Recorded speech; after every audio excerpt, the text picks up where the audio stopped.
ये है मंजर। तो जब ले अक्ल भागा, अल्लाह ने कहा ये जल्दबाज रुका ही नहीं। तो फिर अल्लाह ने कहा अब तू लेके जा रहा है अक्ल, अब तू खुद हर अमल का जिम्मेदार है।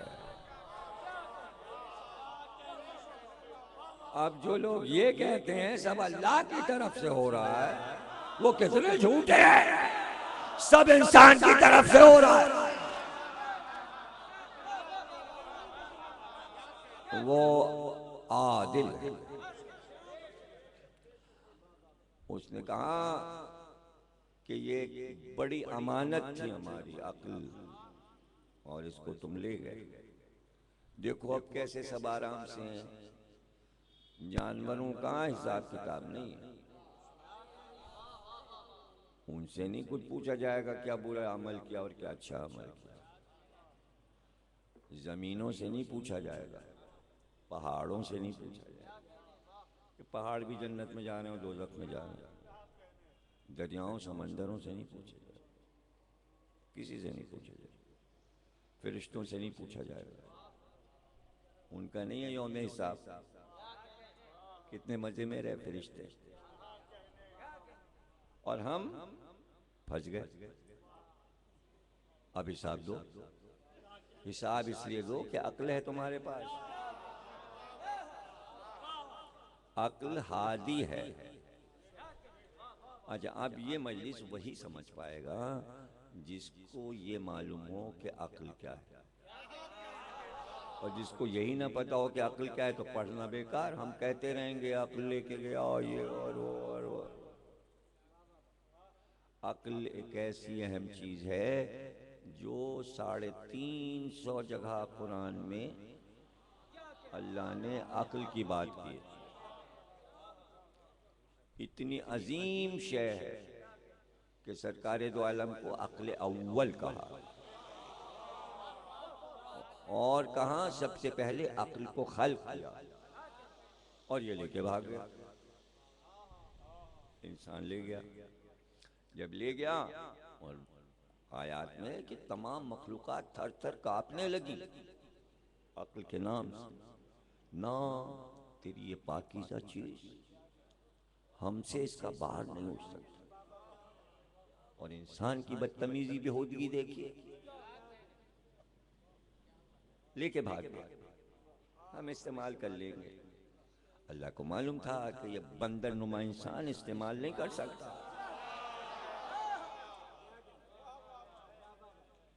अल्लाह ने फरमाया कि इसी से तो सारे दुनिया के काम होंगे, सारे काम होंगे। इसलिए अल्लाह ने कहा कि ये अक्ल हादी है। अब जितने काम तुम करोगे ये सब अक्ल से होंगे, और अब तुम खुद मुख्तार हो। जो काम करोगे तुम करोगे, हम नहीं करवा रहे। इसलिए कि अक्ल ले गए तुम। तुम्हारे पास एक चीज है, उसके जरिए तुम सब कर रहे हो। अब जिसको आप बेवकूफ कहते हैं, अहमक कहते हैं, पागल कहते हैं, दीवाना कहते हैं, उसके पास भी है। उसके पास भी है। यानी जिसे आप बिल्कुल माशरे का अहमक तरीन कहें, उसके पास भी है। और कहते कि दीवाना ज्यादा अक्लमंद होता है, दीवाना ज्यादा होशियार होता है। अब आप अंदाजा कर लीजिए। तो अक्ल जो है उसने इंसान को कहां तक पहुंचाया कि आपके सामने पूरी दुनिया है। ये सब अक्ल का करिश्मा है। ये एटम बम, ये मिसाइल, ये तोपें, ये टैंक, ये असलाह, ये कंप्यूटर, ये हवाई जहाज, ऐसी ऐसी इजादें जहाँ तक हम पहुँच नहीं सकते, जिन्हें हम इस्तेमाल नहीं कर सकते। सिर्फ नाम सुनते हैं, लेकिन उसके चलाने वाले, उसे इस्तेमाल करने वाले। अगर 100 मिसाइल आपको दे दें, कैसे चलाएंगे आप? और एक टैंक यहाँ ला के खड़े कर दें तो आप क्या करेंगे? सब लोग कैसे बैठ के उसे चलाया करेंगे मलीर की सड़कों पे, हैं? और वो जो तोपें खामोश कर देती हैं दुश्मन की तोपों को, वो आप कैसे चलाएंगे, हैं? अच्छा, 2-4 हवाई जहाज यहाँ पीछे के मैदान में ला के खड़े कर दें, ये मलीर वालों के लिए आप लोग बारी बारी उड़ाइएगा, हैं?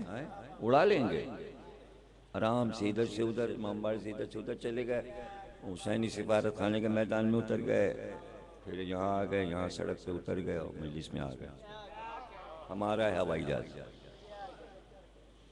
ना बना सकते हैं ना उड़ा सकते हैं, लेकिन किसी ने बनाया और किसी ने उड़ाया, तो उसकी अक्ल कहाँ है भाई? हमारी अक्लों से तो उसकी अक्ल का मुकाबला नहीं हो सकता, ना हम हवाई जहाज उड़ा सकते ना बना सकते, तो वो हमसे ज्यादा अक्लमंद है। यह है अक्ल के करिश्मे।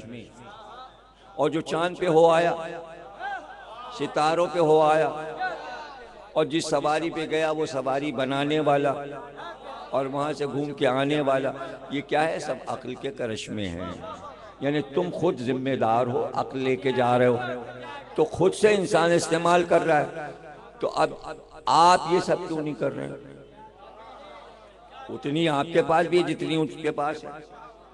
ना आप जहाज बना रहे, ना आप जहाज उड़ा रहे, ना आप कंप्यूटर बना रहे, जितनी आपके पास उतनी उसके पास।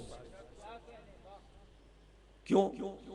उसका मसला ये है कि अक्ल है लेकिन फितरतन इंसान बखील है। अब वो कंजूसी करता है हर चीज में, हर काम में कंजूसी करता है, तो उस कंजूसी में जो ज्यादा कंजूस है वो अक्ल इस्तेमाल नहीं कर सकता, और जो अपने अक्ल के मामले में सखी है वो सब साइंसदान बन गए, हमसे आगे बढ़ गए।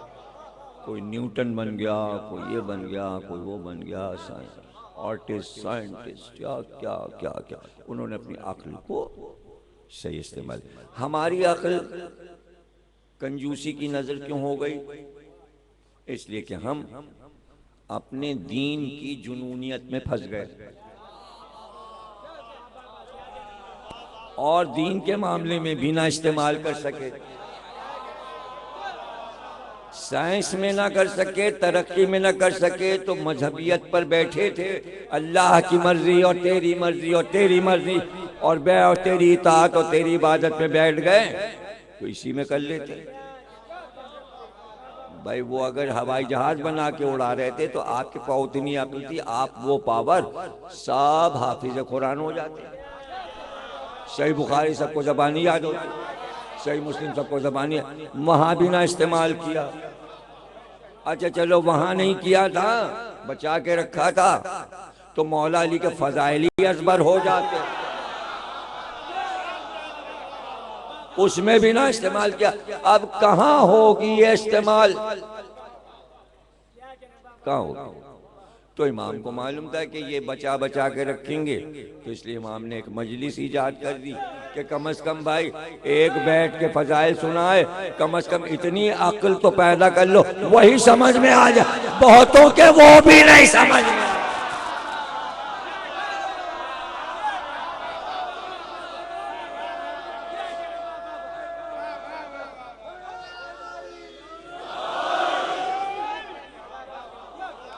आपने कंजूसी देखी, अक्ल में कंजूसी देखी। अरे भाई चलिए बैठे में ठीक है, मजलिस में नहीं बोल रहे हैं, वाह नहीं कर रहे हैं, दाद नहीं दे रहे हैं, दुरूद नहीं पढ़ रहे हैं, रो नहीं रहे हैं, तो बहुत बड़े इंजीनियर होंगे, 2.5 लाख की सर्विस होगी इनकी, सारी अक्ल वहां इस्तेमाल, फिसड्डी, वहां भी चपरासी, वहां भी तरक्की ना की, कंप्यूटर पे बैठ के तरक्की ना की, ऑफिस में जाके तरक्की ना की, पुलिस में गए कांस्टेबल पे रुक गए, आगे गए नहीं। तो कोई कहा मैं क्या भाई, नहीं भाई ये तो खामोश बैठे, अरे भाई इनकी अक्ल तो सारी ऑफिस में इस्तेमाल हो जाती है, वहां भी किसी काम के नहीं, हमें तो पता है। अरे सबके हालात हमें पता है, ये नहीं समझिए कि जितने बैठे हम इनको जानते नहीं, हम सबके चेहरे पढ़ के पता लगा लेते हैं ये हैं क्या, और सब साफ नजर आता है मुझे। एक एक का बता दूं, एक एक के बारे में बता दूं, सोच क्या आ रहा होता है, मजलिस के बाद क्या सोचता है, क्या सोच के घर से आता है, सब बता दूं, एक एक बात बता। बस नहीं इस्तेमाल करनी अक्ल तो नहीं इस्तेमाल करनी। अच्छा, अब पता कैसे चले, मालूम कैसे हो? तो इमाम से पूछा गया, हजरत इमाम मोहम्मद बाक़िर सल्लल्लाहु अलैहि वसल्लम, मौला कैसे पहचाने ये बड़ा कंजूस है और बड़ा बखील है, हम कैसे पहचाने ये बड़ा बखील और कंजूस है? अभी तो मैंने कहा ना मैं सबको पहचान लेता हूं, तो इमाम ने बताया होगा तो तरकीब तो मुझे मालूम होगी। इमाम ने फरमाया जो हम पर दुरूद पढ़ने में तसौली करे, समझ जाओ कायनात का सबसे बड़ा बखील है।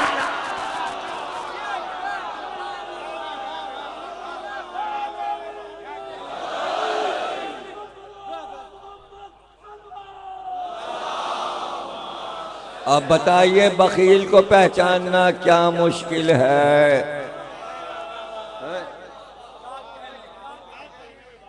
और वो पुराने लोग, क्या कहना उनका, कि ऐसा दौर आ गया कि जुर्म हो गया अली के फजाइल पढ़ना, ऐसा दौर देखिए। अच्छा, आजकल कोई जुर्म नहीं अली के फजाइल पढ़ना, शिया सुन्नी हर फिरका मौला अली शेर खुदा सभी फजाइल पढ़ रहे हैं, टीवी पे अखबारों में मजमून।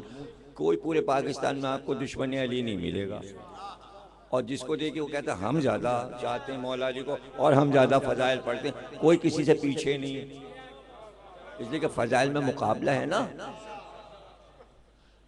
तो जहाँ पाबंदी नहीं है वहाँ कुछ एक आध लोग, अरे साहब ये ज़्यादा ना पढ़िए, अमलियात पढ़िए और नमाज रोज़ा पढ़िए और एक आध पैदा, देखिए कौन सा रूट पकड़ा, देखिए रूट का। देखिए मौला अली भी तो बहुत नमाजी थे और उन्होंने भी तो कहा नमाज पढ़ा कीजिए और रोज़े रखिए और हज पे जाइए, तो अमल व अमलियात तो वो भी। तो आप ज़्यादा ये चीज़ें पढ़िए, कहाँ तक ये सब खैबर खंदक ये सब क्या पढ़ना, दूसरे रूट से आए, रूट बदल के आए, चूंकि पाबंदी तो है नहीं, यानी वो पाबंदियां याद आती हैं कि वही दौर अच्छा था जब अली के फजाइल पढ़ना जुर्म था। अब तो खुली आजादी, जिसको देखो हर वक्त अली अली हो रहा है, अब रोके कैसे? और रोकने के लिए कोई आम आदमी कहेगा तो कहेंगे अरे आ जाइए, आप कौन है अली के फजाइल रोकने? ऐसा नुमाइंदा बना के लाओ जिसका रोब हो, कपड़ा लपेट के और ये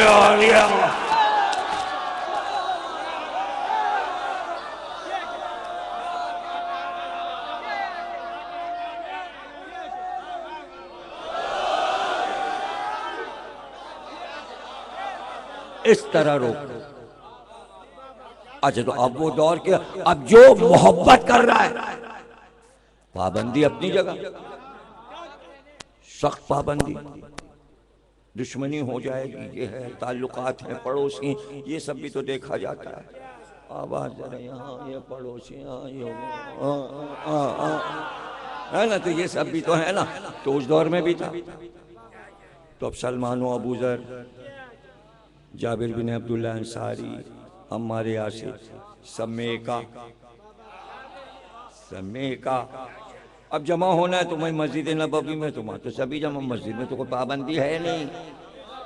तो पहले से बयान करते हैं सलमान, अबू ज़र, मिक़दाद, अम्मार, जाबिर बिन अब्दुल्ला अंसारी कि भाई मजमे लगे हुए हैं और हमें बातें करनी है अली की। अब पता नहीं कौन अपना है और कौन पराया, और अगर कोई अली का राज बयान करना है जो हर एक को ना बताया जाए। देखिए हदीसों की किस्में, आम हदीसें जिसे सब मानते हैं, कुछ हैं राज, वो सबसे कहे नहीं जाते जब तक कि मार्फत ना हो।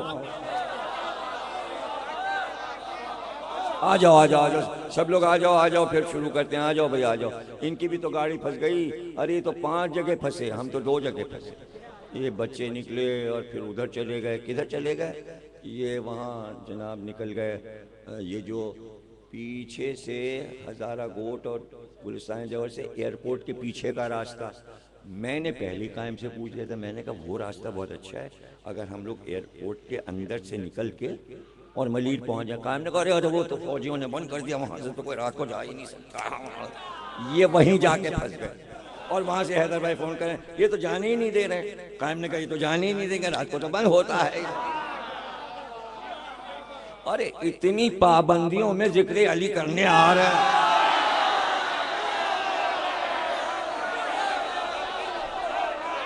ये रास्ता बंद, वो रास्ता बंद, वो। हालांकि ये इसलिए नहीं बंद हुआ है कि मौला अली के जिक्र पे पाबंदी। ये पाकिस्तान में हाई है बीमारी, चाहे वो किसी का भी जिक्र हो रहा हो। ये तो हैं ही परेशानियाँ। बहरहाल इन सब परेशानियों, दुनियावी परेशानियाँ, और उसमें आके बैठ जाना और यूँ इस तरह जिक्र करना, तो कितनी परेशानी। सलमान हो, अबू ज़र हो, मिक़दाद हो, अम्मार हो।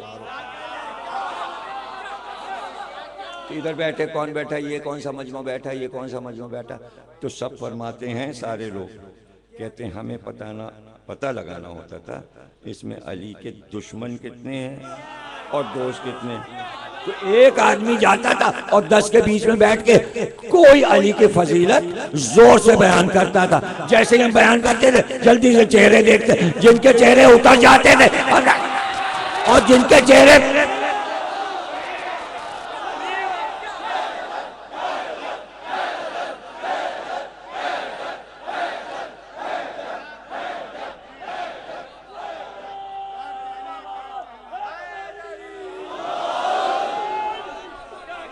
देखिए, ये उसूल आज भी है और कयामत तक रहेगा, कयामत तक रहेगा कि पहचान, फजीलत पड़ी और चेहरे पहचान लिए। चेहरों से पता चल गया कौन है मुहब्बे अली।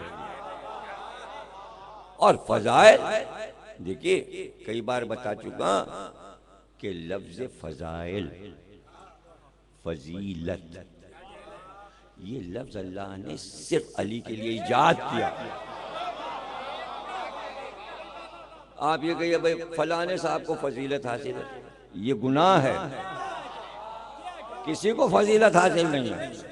तो फलाने साहब के फजाइल बहुत हैं, हाँ ही नहीं, बेकार के बाद। फजाइल सिर्फ अली के होते हैं। अबे जिसके होते हैं उसके लिए लफ्ज इस्तेमाल हो, क्योंकि अल्लाह ने अली को अंबिया पे फजीलत दी, इसलिए लफ्ज उतारा।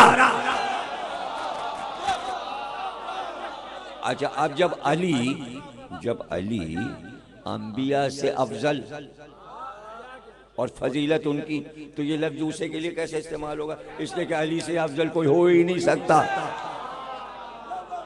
अबे कौन होगा बताइए? सरकार दो आलम, उसके ऊपर अल्लाह।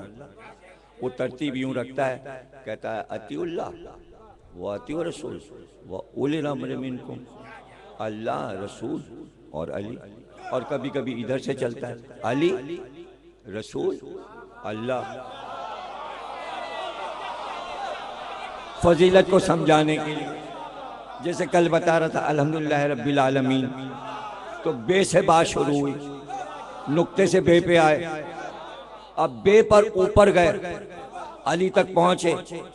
अली ने पहुंचाया आलमीन तक, आलमीन की सैर करते हुए मार्फत इलाही तक अली ले गए इंसान को, यूं परवास करा। लो पहचानो, ये तुम्हारा रब है। अली के अलावा दिखा कौन सका?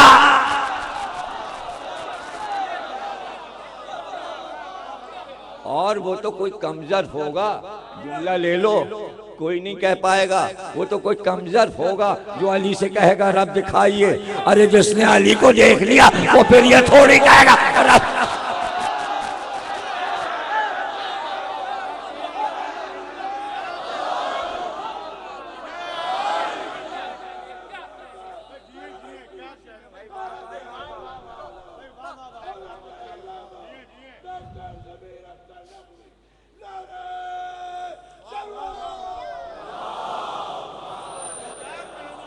फकीर साइल, कई दिन का भूखा। उसके बयान के मुताबिक 12 दिन से खाने को नहीं मिला और आके फंसा मक्के में। लोगों ने कहा कहाँ इधर मांग रहे हैं? यहाँ मक्के का सरदार है अबू जहल, बहुत अमीर आदमी, सीधे वहां जाओ। आ गया मक्के में मांगनी, यहाँ कौन देगा तुझे, सरदार से मांग। वो सीधा पहुंच गया। कहने सारे मक्के वाले कह रहे हैं आप सरदार हैं यहाँ के? कि तू बदतमीज, एक तो दोपहर में तूने दरवाजा खटखटाया, मैं सो रहा था, तूने मुझे आराम से जगा दिया। अब तू कहता है तुझे मैं ये दे दूँ और दिरहम और दीनार और फलाना और सवारी और ऊँट और 12 दिन से भूखा। यहाँ कुछ नहीं है, मेरे पास जो पैसे आए थे उसके मैंने कुछ ऊँट खरीद लिया और सारा माल तिजारत में लगा, अब मेरे पास कुछ नहीं, चल यहाँ से जा। उसने कहा ये कैसे आप सरदार हैं और ये है और वो है। उसने कहा अब फजूल की बात न कर, अगर तुझे रोटी खानी है तो यहाँ पर सिर्फ एक ऐसा है कि जो फौरन सबकी सुनता है। क्या तो उसी का पता बता दे? क्या वो अबू तालिब का बेटा अली है, वहां चला जा। फकीर सीधा पता लगाता हुआ हजरत अबू तालिब के घर पे पहुंच गया। मक्के का किस्सा ही अभी मदीने का किस्सा नहीं है, हिजरत के बाद के किस्से और हैं, हिजरत के पहले के किस्से और हैं। तो वो पहुंच गया। मौला अली ने मुस्कुराए, कहा किसने भेजा है? कहा वो सरदार मक्का अबू जहल नाम का अमीर, मैं तो भूखा हूं, उसने तो हमें बुरा कहा, भला कहा, झिड़क दिया और कहा वहां चले जाओ। तो मौला अली जहां बैठे थे वहां से एक मुट्ठी मिट्टी उठाई और कहा हाथ खोल, हाथ खोल। उसने हाथ खोला, अली ने मिट्टी पे कहा मुट्ठी जल्दी से बंद कर। उसने जल्दी से बंद कर, कहा खोलना नहीं। अली ने कहा खोल। अब चूंकि ये बचपन जवानी है ना, तो लहजा अली का और है। क्या प्यारा अंदाज है, बचपन जवानी में लहजा ऐसा ही होता है, मुट्ठी ना खोलना। और देखो जैसे ही मक्के के बाहर निकलना मुट्ठी खोलना। उसने कहा अच्छा। अबू जहल रास्ते में मौजूद था कि अभी ये वापस आएगा, टो में तो रहता था ना। फकीर आया, अब देखा कि फकीर यूं आ रहा है।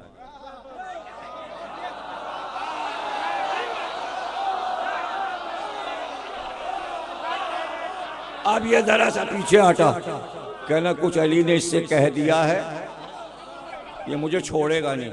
वहीं दूर से पूछा क्या है? उसने और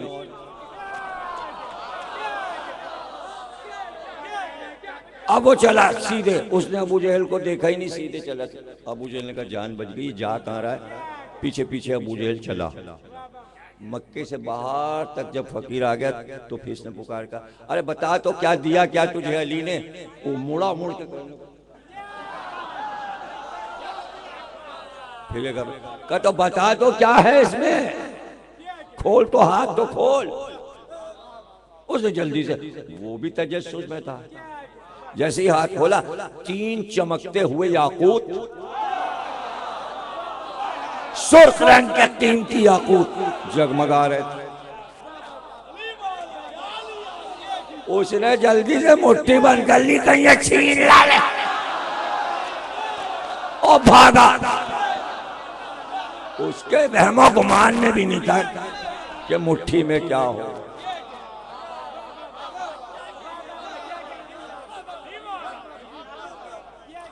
दोनों भाई बैठे बातें कर रहे, रसूल खुदा के चेहरे पे भी मुस्कुराहट और मौला अली भी खुश खुश बैठे थे, बातें हो रही थी दोनों भाइयों में। तो मौला अली ने कहा या रसूल अल्लाह, वो साहिल आपके पास आया था मस्जिद में, तो सुना आपने उसके दामन में कंकर पत्थर उठा के फेंक दिए, तो सच्चे मोतियों जवाहरात बन गए थे। तो रसूलुल्लाह मुस्कुराए, कहाँ या अली, ऐसा ही हुआ था, ऐसा हुआ था। लेकिन मैंने सुना कि तुमने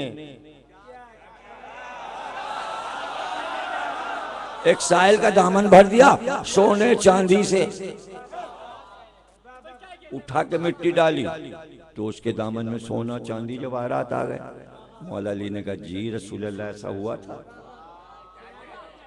तो रसूलुल्लाह ने कहा या अली, तुम जब साहिल को कुछ देते हो, मिट्टी दे दिया और कंकर दे दिया, तो कुछ पढ़ते हो क्या या ऐसे ही उठा के दे देते हो? तो मौला अली ने कहा नहीं या रसूलुल्लाह, मैं जब देता हूँ तो कुछ लफ्ज़ मुंह से कहता हूँ, तो वो मिट्टी जो है सोना चांदी बन जाती है। रसूलुल्लाह ने कहा या अली मुझे भी बताओ क्या क्या कहते हो? तो मौला अली ने मुस्कुरा के कहा जब भी साहिल को मिट्टी या कंकर देता हूँ मैं कहता हूँ मोहम्मद के वास्ते से दौलत बन जा।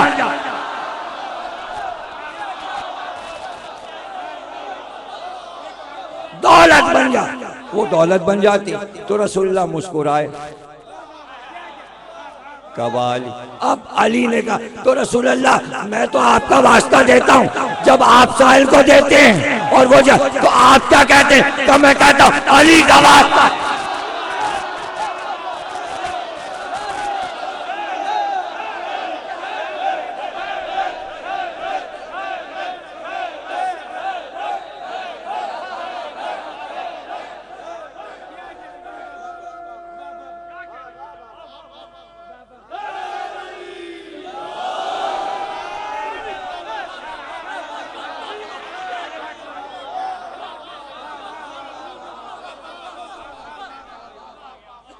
एक शख्स आया और आके बैठ गया इमाम हसन सलाम के पास और कहने लगा आपको तो पता है हाकिम कौन है? अब तो हुकूमत इन लोगों के पास है, इमाम हसन का दौर है। कई मरवान जो है गवर्नर है, तो आपको परेशान करते लिखा है तो दौलतमंद। अब आप लोग तो इसके मोहताज हो गए। फजाइल पड़ रहा है हुकूमत के। तो आपने फरमाया कितनी दे दी इसने तुझे?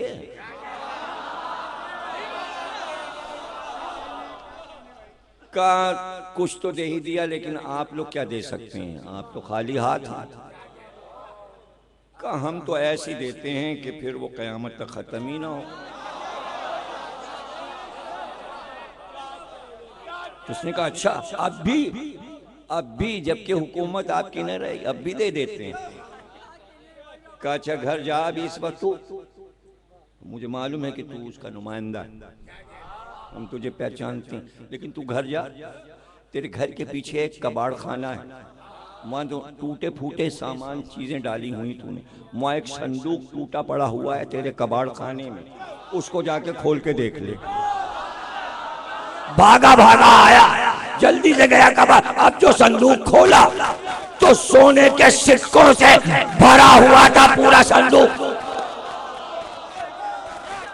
और रावी लिखता है कि उसके घर 350 बरस तक हसन की दी दौलत चलती रही।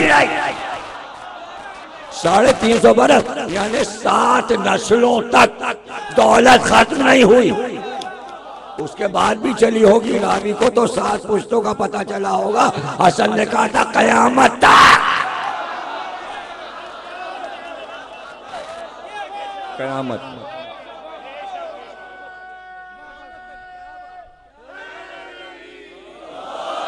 ये तो अक्ल का फेर है कि हम सोने चांदी और जवाहरात को दौलत समझे।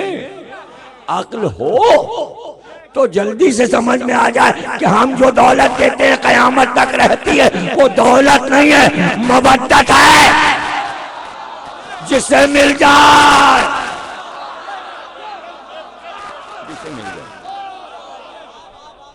अब सोना कीमती, जवाहरात कीमती। अब कौन से फार्मूलों पर अक्ल में ये बात उतरेगी?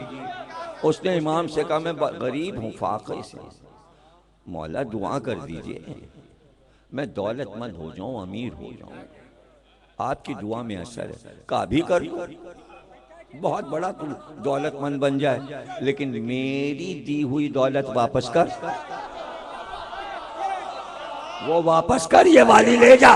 कहा आपकी दी तो मेरे पास नहीं है, कहा हमारी मोहब्बत तेरे पास, वापस कर दे और दौलत ले जा।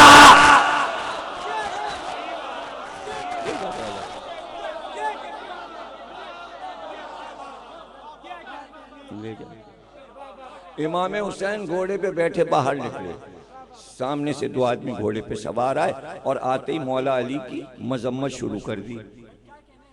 इमाम हुसैन ने कहा, होश में हो? क्या हो गया? किसके जेरे असर हो? कहा, अब आप लोगों के हाथ में क्या रहा? हम जिसका नमक खाते हैं उसका गाते हैं। आप लोग तो फकीर और मोहताज हैं, अब आपके हाथ में क्या है? कहा, हमारे हाथ में सब कुछ है। दोस्त तो दो, दुश्मन को भी देते हैं। कहा, आप तो यहाँ खड़े हैं, इस वक्त आप क्या दे सकते हैं हमें?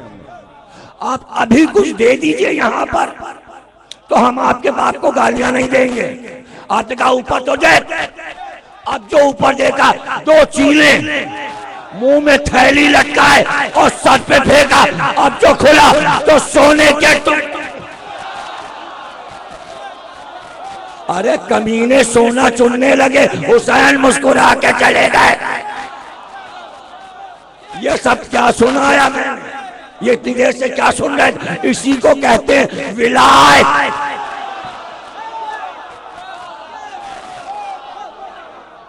यह है विलायत।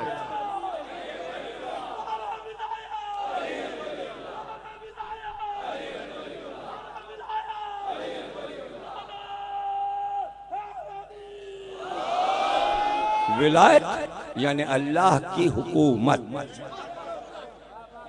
और उसका नायब यानी उसका वली उसके इंतजाम को संभाले। और ये कभी जब मैं ये कहा करूं, जब भी मैं ये कहूं कि अल्लाह अपना नायब, अपनी विलायत, अपनी हुकूमत में मुकर्रर कर दे, तो इसमें परेशानी ना हो। फौरन जवाब आपके जहन में आ जाए, इन्नी जाइलुन फिल अर्ज़ खलीफा, मैं अपना नायब इस जमीन पर बनाने वाला हूं। इस जमीन पे जो रहेगा उसका नायब रहेगा, और नायब न रहे तो जमीन डिसबैलेंस हो जाए। इसलिए हम ज़ियारत में पढ़ते हैं, अस्सलामु अलैका या खलीफतुर रहमान। जमीन पे महदी खलीफा है। आजकल कौन खलीफा है?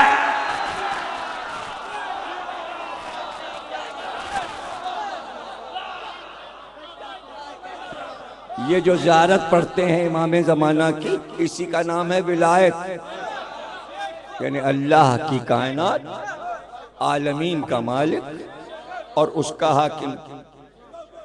और फिर सवाल पैदा होता है, मैं तो सवाल पैदा कर देता हूँ ना वकीलों की तरह। जैसे कोर्ट में मुकदमा लड़ा जाता है तो सामने वाला सवाल करे, उसका सवाल मैं दोहरा देता हूँ कि कोई ये ना कहे कि अल्लाह को क्या जरूरत थी अपनी हुकूमत पे इनको मुकर्रर करे, वो खुद बहुत बड़ा आलिम है, वो सारा कादिर मुतलक है। तो फिर वही जवाब आएगा कि जब खुद ही कादिर मुतलक है और कहता है मैं मारता हूँ जिलाता हूँ, तो मलकुल मौत क्यों आता है? अरे खुद ही मारे, ये क्यों ना कहा कि रूह मैं कब्ज करता हूँ? अजय दुनिया कहती है अल्लाह जिसे चाहता है मार देता है, चाहता वो है, मारता मलकुल मौत है। मर्जी उसकी काम इसका, तो हम और क्या कह रहे हैं? मर्जी उसकी काम अली का। इसमें फर्क क्या है? वो फर्क ये है अक्ल का फेर है। आप मलकुल मौत को बड़ा समझते हैं, हम अली को बड़ा समझते हैं। भाई इतना सा अक्ल पे, ये चावल के दाने के बराबर फर्क है। आप जिब्रील को बड़ा समझते हैं, हम अली को बड़ा समझते हैं। आप पानी का जो फरिश्ता है बारिश करता है, आप उसे बड़ा समझते हो, हम अली को बड़ा समझते हैं। ये जो दो फरिश्ते लिख रहे हैं मुनकी नकीर, आप इन्हें बड़ा समझते हो, हम अली को बड़ा समझते हैं। बस थोड़ा सा फर्क है हमारे और आप यानी कि आप के अकीदों में जरा सा फर्क है। बस क्या मतलब अक्ल का फर्क है। हम कुछ ज्यादा अक्ल इस्तेमाल कर लेते हैं, आप कुछ कम इस्तेमाल करते हैं। अच्छा, ज्यादा वो इस्तेमाल करेगा जो ज्यादा दुरूद पढ़ेगा, और जो दुरूद कम पड़ेगा, जो दुरूद कम पड़ेगा उसके नुक्ते समझ ही में नहीं आएंगे।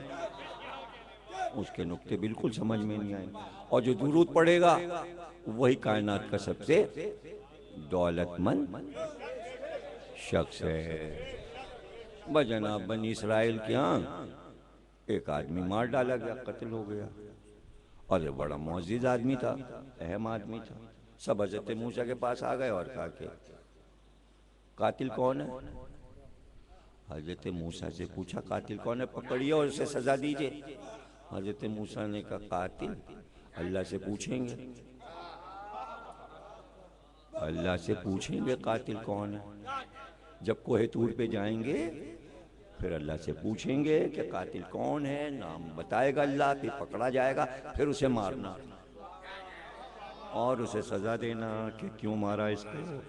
कोहे तूर पे गए, अल्लाह इसका कातिल कौन है। का कातिल बनी इसराइल को पकड़ना है। कहाँ का, तो बनी इसराइल से कहो एक गाय खरीदें और उस गाय को हलाल करें, तब जाके पता चलेगा कातिल कौन है। ये क्या है सूरा जो कल पढ़ा था, सूरह अलहम्द, पहला सूरा है ना, अल्हम्दुलिल्लाह रब्बिल आलमीन पहला सूरा। और दूसरा कौन सा है?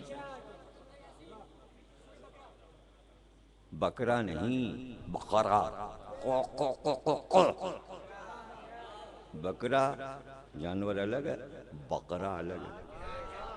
बकरा बकरा है, बकरा गाय।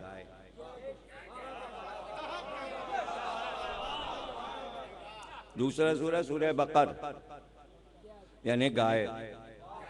क्यों है गाय उसका नाम? इसलिए कि अल्लाह ने कहा कातिल जब पकड़ा जाएगा जब गाय काटो।